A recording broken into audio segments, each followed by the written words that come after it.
Welcome back to the video series on Hebrew roots and what we believe. And it's interesting that David, the psalmist, wrote in his 119th Psalm, "Open my eyes that I might see wonderful things in your law." And that's just exactly what the Holy Spirit is doing around the world in millions of people today, in opening our eyes to see wonderful things in the law of God.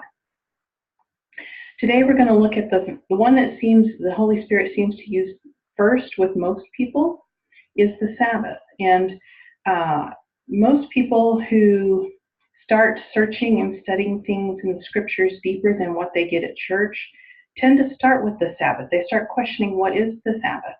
Why is it part of the commands? Why do we not keep it? What happened to it? And when is it? So today we're just going to take a short look at what the Sabbath is, when it was established, and when is the biblical Sabbath. Is it Saturday or is it Sunday?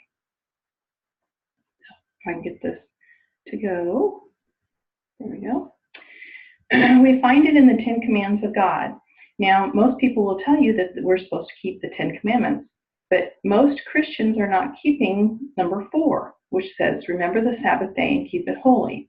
And we find that in Exodus 20 and Deuteronomy 5. Or people will think that, mistakenly think that they are keeping the Sabbath, or that the Sabbath has been done away with. But shouldn't we be obeying this command? If it's in the 10 Commandments, should we not be obeying it? Or maybe perhaps we are obeying it and we just don't know. What does this command mean to us today? Sabbath comes from the Hebrew root word Shabbat, and that means to repose or desist from exertion. It can even mean an intermission. In the Greek, it is sabbaton, and that is just simply a day of weekly repose from secular avocations.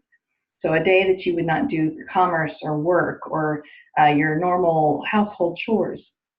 Those things would all stop for an entire day. Both words, both in the Old Testament and in the New Testament, it means to rest, repose, cease work, cease striving, and to take an intermission. When is the Sabbath? Well, in Genesis 2:2-3, we find, and on the 7th day, God finished his work that he had done, and he rested on the 7th day from all his work that he had done. So God blessed the 7th day and made it holy, because on it, God rested from all his work that he had done in creation. So at the very beginning, Sabbath was established as the 7th day of the week. And it was the very first thing that Yahweh made holy. God makes things holy.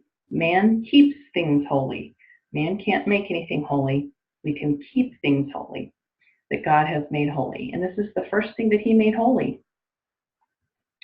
In Exodus 16:21-26, this is when the Hebrews have left Egypt. They have not yet got to Mount Sinai, and they're hungry, and they've asked for food. So Yahweh sends them manna. Morning by morning they gathered it, each as much as he could eat. But when the sun grew hot, it melted. On the 6th day they gathered twice as much bread, 2 omers each. And when all the leaders of the congregation came and told Moses, he said to them, "This is what Yahweh has commanded. Tomorrow is a day of solemn rest, a holy Sabbath to Yahweh. Bake what you will bake and boil what you will boil, and all that is left over lay aside to be kept till morning." So they laid it aside till the morning, as Moses commanded him. And it did not stink, and there were no worms in it. And Moses said, "Eat it today, for today is the Sabbath to Yahweh. Today you will not find manna in the field. 6 days you will gather it, but on the 7th day, which is the Sabbath, there will be none."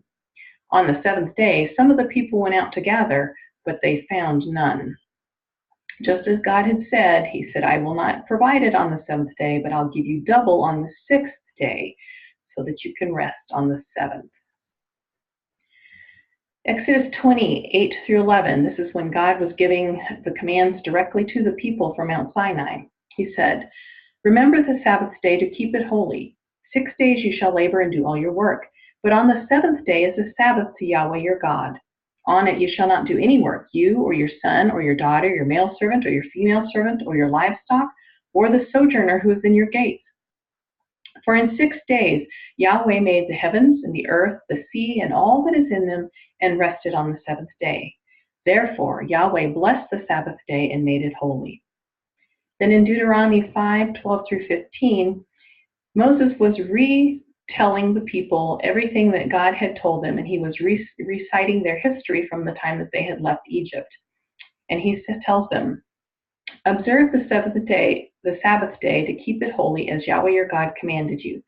6 days you shall labor and do all your work, but the seventh day is a Sabbath to Yahweh your God.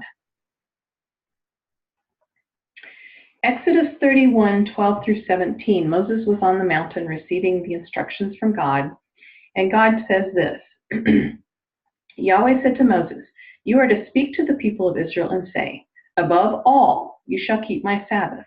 For this is a sign between me and you throughout all generations, that you may know that I, Yahweh, sanctify you. You shall keep the Sabbath because it is holy for you. Everyone who profanes it shall be put to death. Whoever does any work on it shall be cut off from among his people. 6 days shall work be done, but the seventh day is a Sabbath of solemn rest, holy to Yahweh. Whoever does any work on the Sabbath will be put to death. Therefore the people of Israel shall keep the Sabbath, observing the Sabbath throughout their generations as a covenant forever. It is a sign forever between me and the people of Israel that in 6 days Yahweh made heaven and earth, and on the seventh day he rested and was refreshed. Here Yahweh was making it very clear that the Sabbath is a sign of those people who worship him. So when someone is keeping the Sabbath, they are showing the world. It is a sign between us and him who we worship. Leviticus 23:1 through 3. Moses was giving the instructions for the feasts. And Yahweh spoke to Moses, saying, speak to the people of Israel and say to them, these are the appointed feasts of Yahweh that you shall proclaim as holy convocations. They are my appointed feasts. 6 days shall work be done, but on the seventh day is a Sabbath of solemn rest, a holy convocation.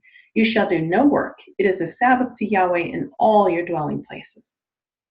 So just before Yahweh gave all the instructions for his 7 yearly feasts, he reiterates how important it is to keep the Sabbath on a weekly basis. And he tells us it's on the seventh day. Now, the 2 or 3 witnesses, we are told, are needed to establish anything. And Yahweh gave us numerous witnesses, numerous times that he mentioned that the Sabbath was to be on the seventh day of the week.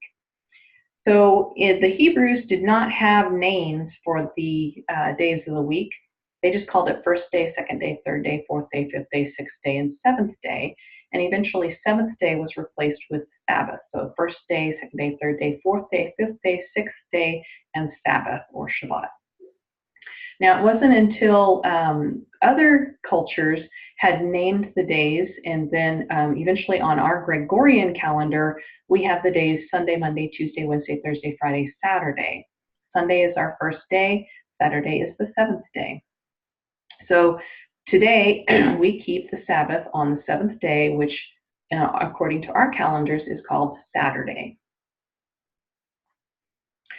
Now, in Genesis 1 through 5, we get the definition of when a day begins and ends.